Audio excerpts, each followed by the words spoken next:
বন্ধুরা দেখো, তোমাদের সামনে আবারও আমি একটা নতুন রেসিপি নিয়ে এসেছি। দেখো দেখো কচু নিয়ে নিয়েছি। এই কচু দিয়েই কিন্তু আজকের এই রেসিপি তৈরি হয়েছে। তো এত দুর্দান্ত হয় আজকের এই রেসিপিটা। কচু দিয়ে তোমরা একবার যদি বানাও তাহলে বুঝতে পারবে যে রেসিপিটা কতটা মজাদার হয়েছে এবং কতটা সুন্দর হয়েছে।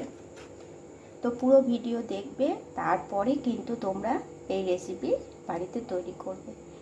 যারা কচু পছন্দ করে না, বড়রাও অনেকে কিন্তু কচু পছন্দ করে না ল্যালো বলে, কিন্তু ল্যালো বললে তো হবে না। এইভাবে যদি বানানো হয় ল্যালোটা ল্যালোও থাকবে না, ল্যালোটা চলে যাবে। আর এই রেসিপিটা কিন্তু অনেক একটা মুখরোচক মজাদার রেসিপি হয়ে উঠবে। তোমরা পুরো ভিডিও দেখো আর এইভাবে একটা কচু রেসিপি তোমরা বানিয়ে নাও। তো পুরো ভিডিওটা দেখতে থাকো আর চটজলদি এরকম একটা চটপাটা কচু রেসিপি বানিয়ে নাও। দেখো তোমাদের সামনে নতুন রেসিপি, তবে এটা হচ্ছে কচু নিয়ে নিয়েছি। কচু দিয়ে তোমাদেরকে একটা আমি আজকে দারুণ স্বাদের রেসিপি করে দেখাবো। ভীষণ সহজ, ভীষণ মজাদার এবং চটজলদি হয়ে যায় আর ভীষণ সহজ।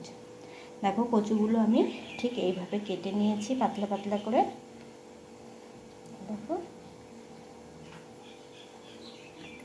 পাতলা পাতলা করে আমি কচু কেটে নিয়েছি। এখানে আমি 4টে মাঝারি সাইজের কচু নিয়ে নিয়েছিলাম, দিয়ে ভালোভাবে ধুয়ে ল্যালোটাকে আমি বের করে দিয়েছি। কচু যেহেতু একটা ল্যালো জিনিস, ওর জন্য বড়রাও কিন্তু অনেকেই খেতে চায় না, কিন্তু এই রেসিপিটা যদি একবার দেখো আর বানাও তাহলে ছোট থেকে বড় সকলেই খেয়ে নেবে। তো চলো, কচুটা আমি ভালোভাবে ধুয়ে পরিষ্কার করে নিয়েছি, ল্যালোটাও অনেকটা বের করে ফেলেছি। এবার কচুটা আমি একটু লবণ হলুদ দিয়ে হালকা একটু সিদ্ধ করে নেব, একদম অল্প। কচুগুলো দেখো সেদ্ধ হয়ে গিয়েছে, লবণ হলুদ দিয়ে আমি হালকা করে সেদ্ধ করে নিয়েছি, একদম ফুলভাবে কিন্তু সেদ্ধ করে নিই। দেখো আর একটা একটা করে এইভাবে আমি জল থেকে উঠিয়ে নিয়েছি। আর দেখো জলও কিন্তু খুব একটা লেগে নেই গায়ে। তো এটাকে আমি সাইডে সরিয়ে নিচ্ছি। দেখো এদিকে আমি নিয়ে নিয়েছি 2 চামচ মতো, কি এটা বেসন, আর এটা হচ্ছে কর্নফ্লাওয়ার। তো আমি 2 চামচ কর্নফ্লাওয়ার আর 2 চামচ মতো বেসন নিয়ে নিয়েছি। এই উপকরণগুলো আমি একসঙ্গে মিশিয়ে নেব। তার আগে এটার মধ্যে আমি কিছুটা উপকরণ মিশিয়ে নেব। দিয়ে নেব হচ্ছে কালো জিরে কিছুটা পরিমাণ, দিয়ে নেব কিছুটা লঙ্কার গুঁড়ো,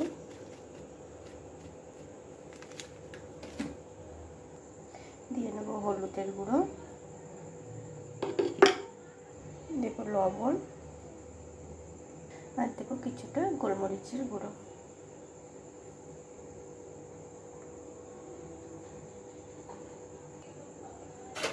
উপকরণগুলো আমি ভালোভাবে মিশিয়ে নেব। শুকনো অবস্থাতে কিন্তু উপকরণগুলো ভালোভাবে মিশিয়ে নিচ্ছে।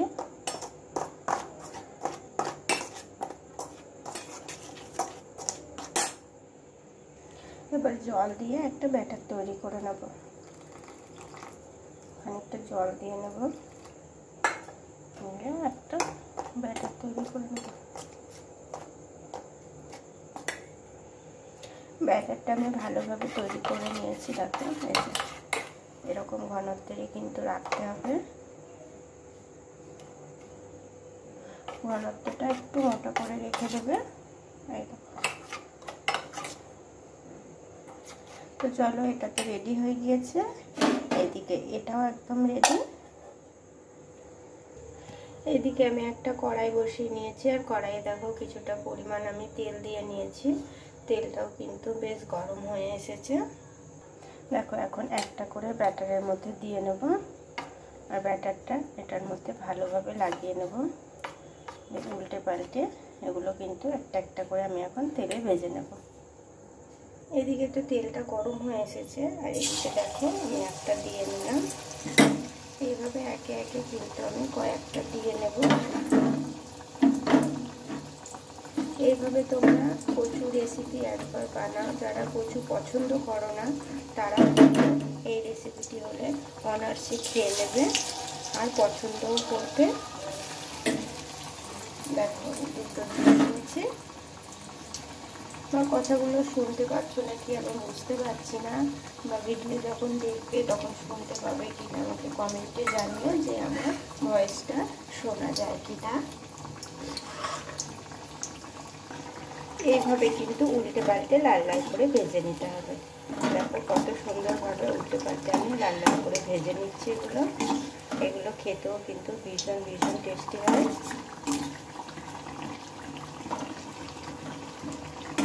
তো এগুলো ভাজা হয়ে গিয়েছে, আমি তুলে নিচ্ছি।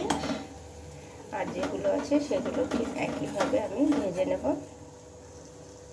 আবার আমি বেশ কয়েকটা দিয়ে নিয়েছি। দেখো কত সুন্দরভাবে কিন্তু এগুলো ফুলে উঠেছে। এখন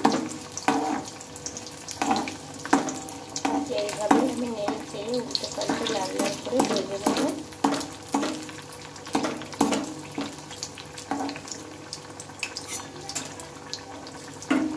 তো একইভাবে প্রত্যেকগুলো কিন্তু আমি ভেজে নেব। আর এগুলো খেতে সত্যিই বলছি ভীষণ ভীষণ মজাদার হয়, আর খেতেও ভালো লাগে। যারা কচু পছন্দ করে না তারা এইভাবে একবার রেসিপি বানিয়ে দাও। যারা বাড়িতে পছন্দ করে না, বড় বা ছোট যেই হোক না কেন, পছন্দ যদি না করে থাকে, তোমরা একবার বাড়িতে বানিয়ে দাও। দেখো তখন ওরা কচু রেসিপি কিন্তু খেয়ে নেবে, আর কচুটাও সেই সঙ্গে খাওয়া হয়ে যাবে। তো চলো একইভাবে উল্টে পাল্টে আমি সবগুলোকে ভেজে নেব। এগুলো তো হয়ে গিয়েছে, এগুলো আবার আমি তুলে নেব।